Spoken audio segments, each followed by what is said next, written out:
Each time I'm up here, I think about that last line of that famous Bruce Lee quote about water.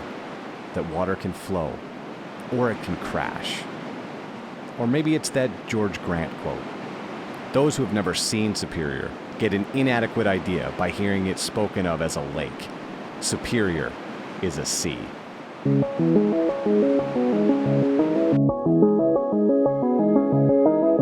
As someone who tells stories for a living, one of my favorite storytellers of all time is a guy named Gord Downie from the Tragically Hip, and he's got this song Nautical Disaster that's been rolling around in my head recently, which is why I find myself here at one of the most dangerous spots in the Great Lakes. In fact, it's known as the graveyard of Lake Superior. Of the 550 shipwrecks on Lake Superior, most of them have happened right behind me.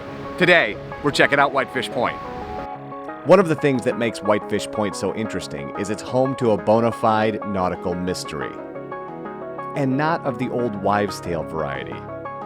There are still people that work here and live in this area that went out searching for survivors of the Edmund Fitzgerald. And it's 2021, and the only people that know exactly what happened on that November night is the crew of the Edmund Fitzgerald. Imagine being out in those waters, gale force winds, whiteout snow conditions, and 36-foot waves. And at the very same moment, that same storm takes the lighthouse out. And all those moments converging at once creates one of the most talked about nautical disasters in American history. It's hard not to get wrapped up in a story like that, especially when you get a chance to talk to the lighthouse captain. And the rest of the adventure also water themed. We're gonna check out the Soo Locks, find some waterfalls, and then of course, get on the water if the conditions are good. Whitefish Point is where Superior meets the Tequamanon River, which gives me an idea. So if you're at Whitefish Point, you are so close to Tequamanon, which is why we're at Tequamanon. You take the 94 stairs down to the Upper Falls in Michigan's second largest state park, and you get a view of the 500-foot tall, 200-foot wide natural wonder that is Tequamanon.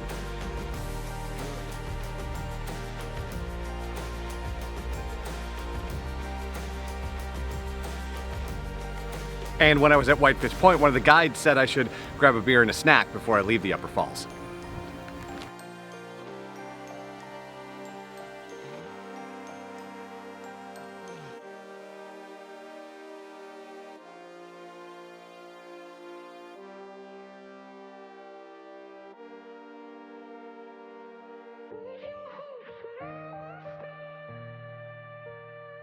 I love this spot. Just up the street from Bay Mills is the Point Iroquois Lighthouse. And what I love about the lighthouses on Lake Superior specifically is there was a moment in maritime history where they didn't exist, where ships had to navigate through these waters, these 36-foot swells, the fog, the forest fires, without radar and without lighthouses. And as far as lighthouses go, this one's epic.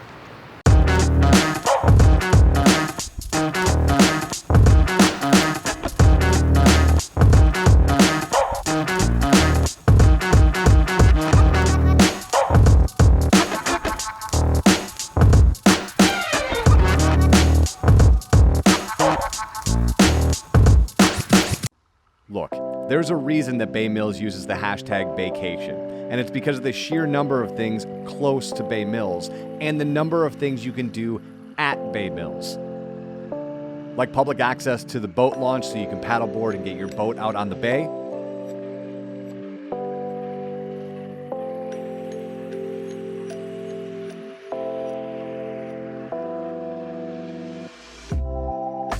Casinos on both sides of the resort, along with some great restaurants. And across the street, the breathtaking Wild Bluff Championship Golf Course.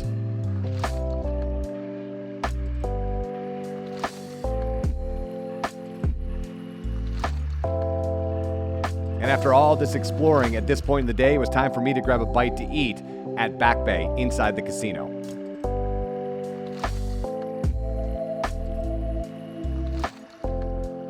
All right, friends, I'm just grabbing some dinner at the casino, but I want to show you the view of where I'm sitting. I mean, are you for real? After that pizza at Back Bay, I had one more thing I wanted to check out before I went to bed. Now, one of the other reasons I wanted to come to Bay Mills was because I knew I wasn't going to catch the supermoon and the eclipse from this morning, but I was going to catch this.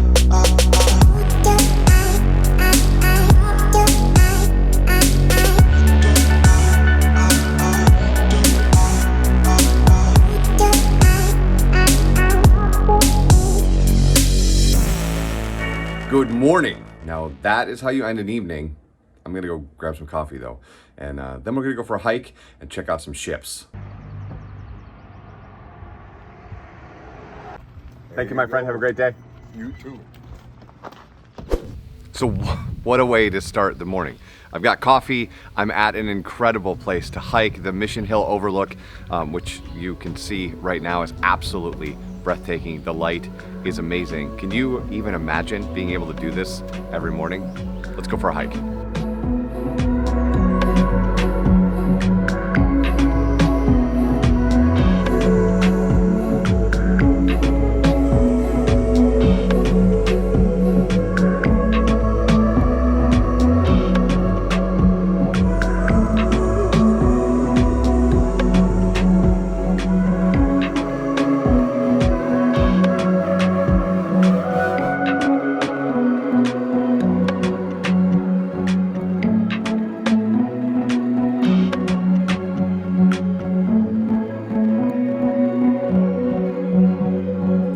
That was awesome.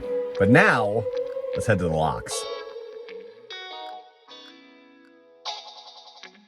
So the final stop on the trip brings us to downtown Sault Ste. Marie and the Soo Locks. At first blush, you might miss the magic happening at the Soo Locks, affectionately known as the linchpin of the lakes. Boats come in and the lock raises them to meet Lake Superior or lowers them to meet the St. Mary's River on the way to Lake Huron, 21 feet either direction. But if we go back to Whitefish Point, we have 200 shipwrecks. But here at the Soo Locks, we're controlling not one, but 2 Great Lakes. And that, my friends, is some incredible magic. So the idea of locks or gravity elevators have been around for 1,000 years, but this one is absolutely impressive. And you might be thinking, if this wasn't here, what would be happening? Well, you'd have rapids right here and ships wouldn't be able to pass through.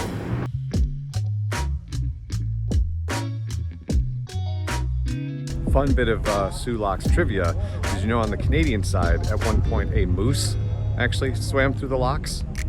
A moose swam through the locks. I had a buddy who paddleboarded once without a moose, but a moose through the Soo Locks. So I thought it only appropriate to end the trip at the Tower of History in Sault Ste. Marie. This has been an amazing time up here. Big thanks to Bay Mills for hosting me. And I hope you dug checking out some of the waters of the UP in all of its different shapes and forms. Make this a summer of adventures that start right now. I'll catch you next time.